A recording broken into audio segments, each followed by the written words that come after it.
পুরো মধ্যপ্রাচ্য জুড়ে চলছে তৃতীয় বিশ্বযুদ্ধের উত্তেজনা।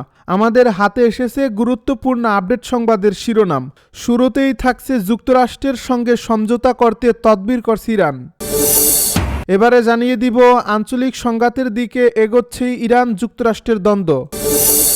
আরও থাকছে ১৩০০ বারেরও বেশি যুদ্ধবিরতি লঙ্ঘন করছে ইসরায়েল। এদিকে ইসরায়েলি বাহিনীর হামলায় টিভি উপস্থাপক নিহত।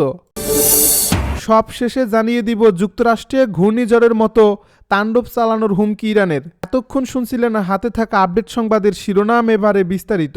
তবে তার আগে অনুরোধ রইল ভিডিওটিতে একটি লাইক এবং কমেন্ট করে জানিয়ে দিন ভিডিও সম্পর্কে আপনার মূল্যবান মতামত। আরও জানিয়ে দিন ভিডিওটি কোথা থেকে দেখছেন বা কোন জেলা থেকে দেখছেন। যুক্তরাষ্ট্রের সঙ্গে সমঝোতা করতে তদবির করছে ইরান। মার্কিন প্রেসিডেন্ট ডোনাল্ড ট্রাম্প বলেছেন ইরান ওয়াশিংটনের সঙ্গে চুক্তি করতে চায়, কিন্তু যুক্তরাষ্ট্র মধ্যপ্রাচ্যে অতিরিক্ত সামরিক সম্পদ মোতায়েন করছে, যার মধ্যে একটি বিমানবাহী যুদ্ধজাহাজের গ্রুপ রয়েছে। খবর টিআরটি ওয়ার্ল্ডের। সোমবার অ্যাক্সিওসকে দেওয়া এক সাক্ষাৎকারে ট্রাম্প বলেন ইরানের সঙ্গে পরিস্থিতি পরিবর্তনশীল। তিনি ইরানের কাছাকাছি একটি বড় নৌবহর পৌঁছানোর কথা উল্লেখ করে বলেন তারা চুক্তি করতে চায়। আমি জানি তারা একাধিকবার ফোন করছে, তারা কথা বলতে চায়। যুক্তরাষ্ট্র মধ্যপ্রাচ্যে USS Abraham Lincoln career strike group মোতায়েন করছে। ইউএসএস সেন্ট্রাল কমান্ডের বরাতে জানা গেছে নিমিট শ্রেণীর এই বিমানবাহী যুদ্ধজাহাজ অঞ্চলে আঞ্চলিক নিরাপত্তা ও স্থিতিশীলতা রক্ষা করতে প্রবেশ করছে। এদিকে গত মাসে ইরানে বিক্ষোভ চরম মাত্রায় পৌঁছায়। গত বছরের ২৮ ডিসেম্বর তেহরানের গ্র্যান্ড বাজার থেকে শুরু হওয়া এই বিক্ষোভ ইরানি রিয়ালের তীব্র অবমূল্যায়ন ও অর্থনৈতিক অবস্থার অবনতির কারণে স্ফুলিঙ্গের মতো সারা দেশে ছড়িয়ে পড়ে। পরে এটি আয়াতুল্লাহ আলী খামেনি বিরোধী এক দফার আন্দোলনের রূপ নেয়। ডোনাল্ড ট্রাম্প বারবার হুমকি দিয়েছেন বিক্ষোভকারীদের হত্যা করলে কঠোর আঘাত করা হবে। তবে পরে তিনি তার বক্তব্য নরম করে বলেন তেহরান শত শত নির্ধারিত ফাঁসির সাজা বাতিল করছে, তাই তিনি কঠোর অবস্থা গ্রহণ বিলম্ব করছে। আঞ্চলিক সংঘাতের দিকে যাচ্ছে ইরান ও যুক্তরাষ্ট্রের দ্বন্দ্ব। ইরান ও যুক্তরাষ্ট্রের মধ্যে চরম উত্তেজনা এবং পারস্য উপসাগরে মার্কিন রণতরী মোতায়েনের ঘোষণায় মধ্যপ্রাচ্যে বড় ধরনের আঞ্চলিক যুদ্ধের ঝুঁকি তৈরি হয়েছে। ইরান যে কোনো মার্কিন হামলাকে সর্বাত্মক যুদ্ধ হিসেবে গণ্য করার হুঁশিয়ারি দিয়েছে। যুক্তরাষ্ট্রের বিমান বাহিনী ও নৌবাহিনীর বহর মধ্যপ্রাচ্য অভিমুখে অগ্রসর হচ্ছে। তেহরানে হামলার প্রস্তুতি চলছে বলে খবর দিয়েছে মার্কিন সংবাদ মাধ্যম।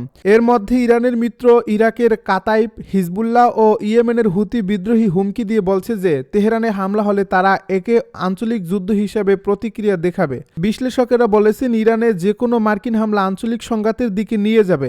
আল জাজিরা বলেছে ইরানের সঙ্গে উত্তেজনার মধ্যে যুক্তরাষ্ট্রের একটি বিমানবাহী রণতরী স্ট্রাইক দ্রুত উপসাগরের দিকে অগ্রসর হচ্ছে। গত বৃহস্পতিবার যুক্তরাষ্ট্রের প্রেসিডেন্ট ডোনাল্ড ট্রাম্প বলেছেন মার্কিন রণতরী আর্মাদা উপসাগরীয় অঞ্চলের দিকে এগিয়ে যাচ্ছে, যার লক্ষ্য মার্কিন কর্মকর্তারা জানিয়েছেন আগামী কয়েকদিনে এটি মধ্যপ্রাচ্যে পৌঁছাবে। ডোনাল্ড ট্রাম্পের সর্বোচ্চ চাপ প্রয়োগের নীতির অংশ হিসেবে অতিরিক্ত সামরিক শক্তি, প্যাট্রিয়ট আকাশ প্রতিরক্ষা ব্যবস্থা ও যুদ্ধজাহাজ মোতায়েন করা হচ্ছে। ২০২৫ সালের ডিসেম্বরের শেষ দিকেই ইরানি দরপতনের প্রেক্ষাপটে বিক্ষোভ শুরু হয় তেহরানে। এরপরে দ্রুত সেই কর্মসূচি সরকার বিরোধী আন্দোলনে পরিণত হয়। সেই বিক্ষোভ দমনে কঠোর হয় প্রশাসন। এতে ৩,০০০-এর বেশি মানুষ নিহত হন বলে ইরানের সরকারি সূত্র জানায়। ১৩০০ বার যুদ্ধবিরতি লঙ্ঘন ইসরায়েলের।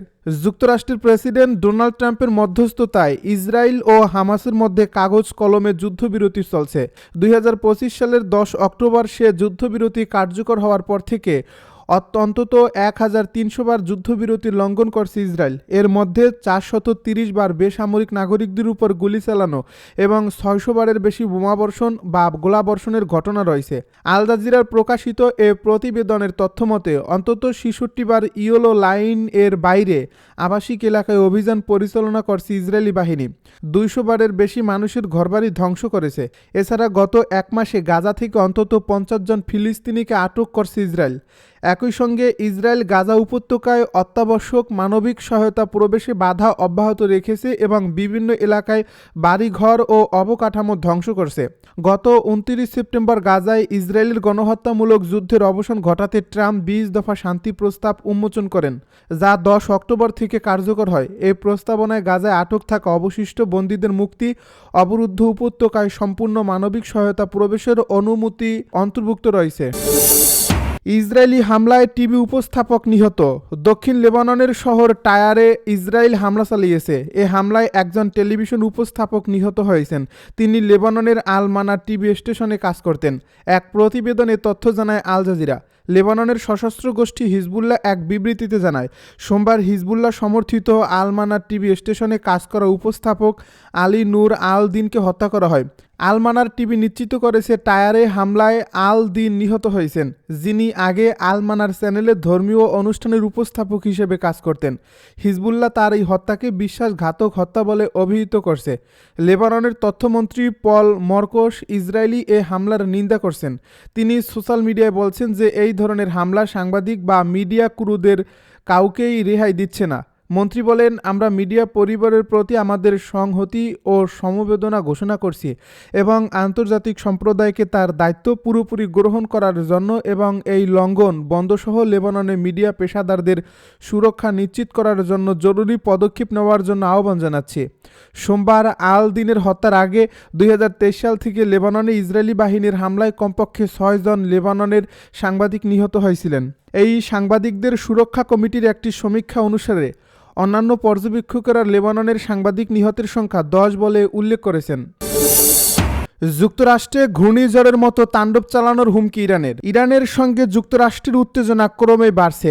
যদিও ট্রাম্পের পক্ষ থেকে তেহরানে হামলা চালানোর মতো কোনো ইঙ্গিত প্রকাশ্যে আসেনি, তবে অনেকে আশঙ্কা করছেন ইরানের জলসীমায় মার্কিন নৌবহর পাঠানোর অর্থ যে কোনো সময় তেহরানে হামলা চালাতে পারে ওয়াশিংটন। আর এদিকে ইরানও মার্কিন যুক্তরাষ্ট্রকে বারবার সতর্কবার্তা দিয়ে যাচ্ছে, কোনো ধরনের হামলা হলেই সর্বাত্মক শক্তি নিয়ে পাল্টা হামলা চালাবে খামেনির দেশ। রোববার রাজধানীর তেহরানের কেন্দ্রীয় এলাকার এঙ্গেলাব স্কয়ারে একটি বিশাল বিলবোর্ড উন্মোচন করে তেহরান সিটি কর্পোরেশন। মূলত যুক্তরাষ্ট্রকে একটি স্পষ্ট বার্তা দিতেই এই পদক্ষেপ নিয়েছে তেহরান।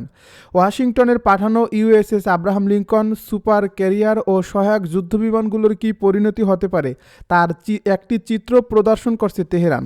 ভিওরিতে এ সংক্রান্ত ভিডিও পাওয়া যাচ্ছে।